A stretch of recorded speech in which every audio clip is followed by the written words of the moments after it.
So apparently, two 10-year-old boys abducted a toddler from a shopping center and turned his last hours into pure hell. This happened in Bootle, England on February 12, 1993.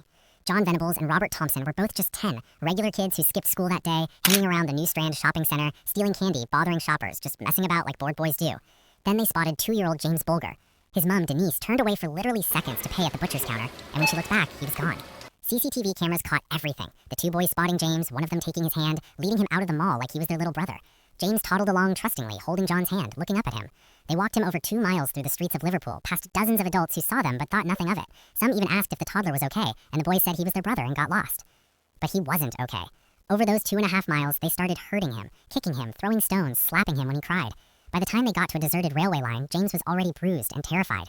There, out of sight, they tortured him. They beat him with bricks, an iron bar, batteries. They stripped him, assaulted him, poured paint in his eyes, and finally left his battered body across the train tracks, hoping the train would make it look like an accident. A train did hit him, cutting him in half, but the injuries showed the truth. Most of the damage happened before the train ever arrived. 42 separate injuries on a little boy who wasn't even 3 yet. The CCTV footage of them leading James away became one of the most heartbreaking images ever shown on TV.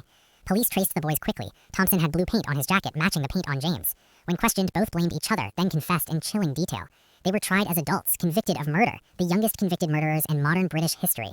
The nation was shattered. How could two children who still played with toys do something so evil? People burned effigies of them outside court. The judge said they showed cunning and wickedness that is almost impossible to comprehend. John and Robert were released at 18 with new identities, lifelong anonymity orders, the only child killers in the UK to get that protection. Venables has been sent back to prison multiple times since for possessing child abuse images. James' mum still visits his grave, still fights for justice, still wonders how the world let two strangers walk her baby to his death in broad daylight.